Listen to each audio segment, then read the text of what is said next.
Dear students, hope you all are doing well at home. Today we are going to study about Healthcare Level 4 Unit 1 Session 2 Principles of Documentation. दस्तावेजीकरण के सिद्धांत. The client's medical record is the permanent legal record. Only standard medical and nursing terminology, abbreviations and symbols should be used. बच्चों, आपने session 1 में medical documentation के बारे में काफी कुछ पढ़ा होगा. उसमें आपने पढ़ा होगा कि जो मेडिकल रिकॉर्ड होता है वो एक परमानेंट कानूनी रिकॉर्ड होता है जो कई बार आपको कानूनी दावपेच से, लीगल इम्प्लीकेशन से बचाता है. इसलिए इस रिकॉर्ड में आप केवल स्टैंडर्ड मेडिकल और नर्सिंग टर्मिनोलॉजी, अब्रिविएशंस और सिंबल का उपयोग कर सकते हैं. यानी केवल उन्हीं टर्मिनोलॉजी का उपयोग करें जो एक्सेप्टेबल हो. ठीक है. Next we will study about medical documentation principles, यानी मेडिकल डॉक्यूमेंटेशन के बेसिक कुछ सिद्धांत. First one is the document should contain the date and time of each recording. जो मेडिकल रिकॉर्ड होता है, डॉक्यूमेंटेशन जब हम करते हैं तो प्रत्येक रिकॉर्डिंग के समय आप डेट और टाइम जरूर डालें. फॉर एग्जाम्पल, यदि आप पीपीआर चार्टिंग में टेम्परेचर, फिब्राइल पेशेंट का टेम्परेचर देख रहे हैं जिसको फीवर है, अगर आपने कंपैरिजन करना है तो आप प्रीवियस रीडिंग में जो टाइम डाला है उसमें से आप कंपैरिजन कर सकते हैं कि पेशेंट की कंडीशन इंप्रूव हो रही है नहीं. यानी इस तरह से मेडिकल डॉक्यूमेंटेशन में टाइम और डेट डालना बहुत इंपॉर्टेंट है. Next is correct spelling of words should be used. Check the dictionary and use the correct spelling. हमेशा मेडिकल रिकॉर्ड में correct spelling of words use करें.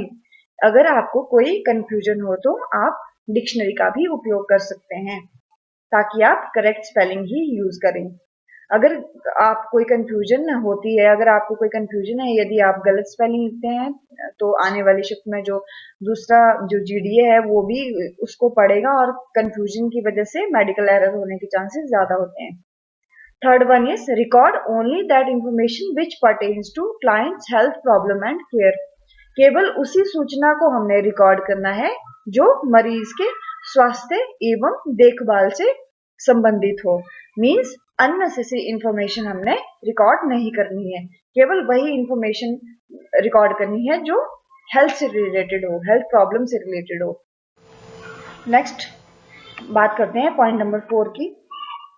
Accurate and complete documentation give legal protection to the GDA and other healthcare professionals of institution. एक जो legal record है आपका documentation, वो आपको legal protection तभी दे पाएगा जीडीए को या अदर हेल्थ केयर प्रोफेशनल को यदि वो रिकॉर्ड सही हो और पूरा हो. नेक्स्ट फिफ्थ पॉइंट है client name and identification data must be written on each page of clinical record. Entries must be accurate and observation made by another health professional must be identified as such. Client के record में प्रत्येक page पर client का नाम तथा पहचान संबंधी data लिखा होना चाहिए. एंट्रीज सही होनी चाहिए. यदि कोई गलती है तो हेल्थ केयर प्रोफेशनल का जो दूसरा प्रोफेशनल है वो उसको आइडेंटिफाई करके उसे करेक्ट कर सकते हैं. यदि आपका कोई भी फाइल का डाटा, कोई भी पेज अगर मिस हो जाता है कहीं पे, तो आप इजीली, अगर आपने आइडेंटिफिकेशन डाटा प्रॉपरली लिखा है तो आप उसको इजीली आइडेंटिफाई करके पेस्ट कर सकते हैं दोबारा. Next is point number 6. Document all information necessary to explain the events in a shift. किसी भी शिफ्ट में, शिफ्ट का मतलब होता है मॉर्निंग शिफ्ट होगी, इवनिंग शिफ्ट होगी, किसी भी शिफ्ट में कोई भी इंपॉर्टेंट अगर कोई घटना घटती है तो उसके बारे में आपको जरूर डॉक्यूमेंटेशन, उसके रिकॉर्ड बनाना चाहिए और उसको शिफ्ट में बताना भी चाहिए. फॉर एग्जांपल, जिसमें कुछ विशेष चीजें हैं वाइटल साइन से संबंधित. वाइटल साइन आपके temperature, pulse, respiration, wound drainage. For example, जैसे ओटी से पेशेंट आता है, उनको चेस्ट ट्यूब डली होती है तो उसमें से ड्रेनेज हो रही है, या कोई और वुंड है उसमें से ड्रेनेज हो रही है. मरीज ने ड्यूरिंग आपके शिफ्ट उस मरीज ने कोई कंप्लेंट्स की हैं, कोई आपने ऑब्जर्वेशन किया, आपको लगा कि पेशेंट में इस तरह के कुछ चेंजेस आए हैं, कुछ जरूरी चीजें हैं, तो वो आपने जरूर नोट करनी है और दूसरी शिफ्ट वाले नेक्स्ट जीडी है उनको भी बतानी है. Next, we will talk about point number 7. Good charting is concise and brief. Use only accepted abbreviations. जो एक अच्छी चार्टिंग होती है रिकॉर्ड की वो संक्षिप्त होती है. Avoid lengthy charting. Use only accepted terminology अब्रिविएशंस. जैसे कि मैंने पहले भी बताया आपको कि केवल एक्सेप्टेड टर्मिनोलॉजी का ही उपयोग करना है. Next is point number 8. Writing must be clear and easily readable by others.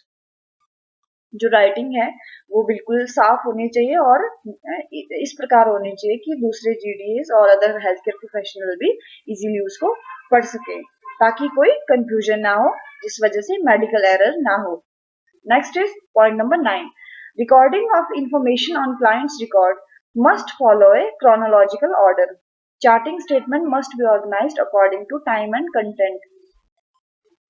मरीज के रिकॉर्ड में जो इंफॉर्मेशन हमने रिकॉर्ड की है क्लाइंट रिकॉर्ड में, उसमें वो एक क्रमबद्ध तरीके से हमें रिकॉर्ड करनी चाहिए. ये इस प्रकार ऑर्गेनाइज होनी चाहिए ताकि समय और घटना के अकॉर्डिंग वो ऑर्गेनाइज हो. मतलब हमने जो भी इंफॉर्मेशन रिकॉर्ड करनी है वो क्रमबद्ध तरीके से ही होनी चाहिए.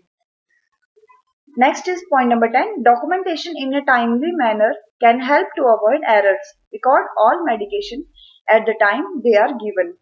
समय पर की गई चार्टिंग हमेशा मेडिकल एरर यानी कि गलतियां जो होती हैं उनसे हमें बचाती है. जब भी कोई हम मेडिकेशन देते हैं तो उसी समय उसे रिकॉर्ड करना चाहिए. कई बार हम लोग बाद में रिकॉर्डिंग करने के उसमें भूल जाते हैं कि हमने कोई मेडिकेशन दी थी उसकी हमने रिकॉर्डिंग करनी थी.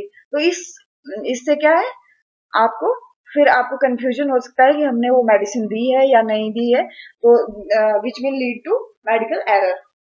इसलिए हमेशा जो डॉक्यूमेंटेशन है वो समय पर करनी चाहिए. Next is point number 11. While writing, if an error occurs, do not erase it. In that case, draw a single line and write the word void or error in the space above the incorrect entry followed by initials of writer. अगर in case लिखते समय recording करते समय कोई गलती हो जाती है तो उसे इरेज नहीं करना है.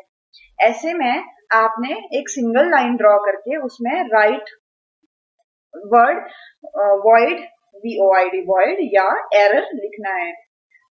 आपकी जो इनकरेक्ट एंट्री है उसके ठीक जो खाली जगह है उसके ऊपर, उसके बाद अपने साइन कर देने हैं.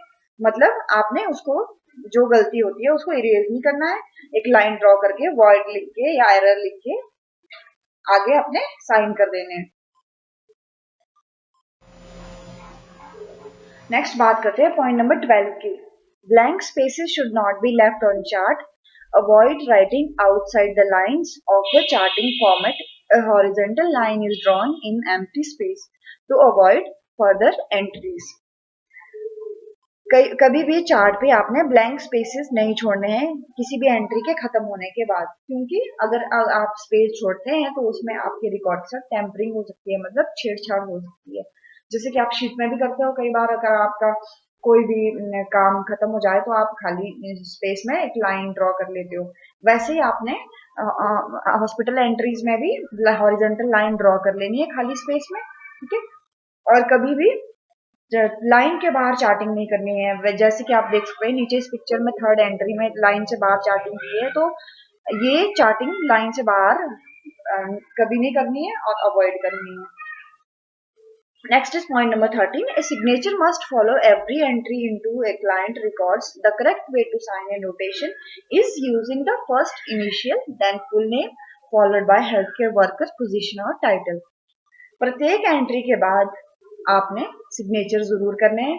एक करेक्ट वे जो होता है एक नोटेशन को साइन करने का वो होता है पहले आप अपने इनिशियल्स करो, उसके बाद अपना फुल नेम लिखो, उसके बाद अपना पोजीशन या टाइटल लिखो. फॉर एग्जांपल नीचे ये जो इमेज है इसमें थोड़ा सा डिफरेंस है. इसमें आपके पहले इनिशियल लास्ट में है, नेम एंड क्रेडेंशियल पहले है, उसके बाद सिग्नेचर है, उसके बाद इनिशियल है. और जो यहाँ पे मेथड बताया उसमें बताया है कि पहले आपने इनिशियल्स करने हैं, उसके बाद फुल नेम लिखना है, उसके बाद अपनी पोजीशन लिखनी है. डॉक्यूमेंटेशन का जो लास्ट प्रिंसिपल है पॉइंट नंबर 14.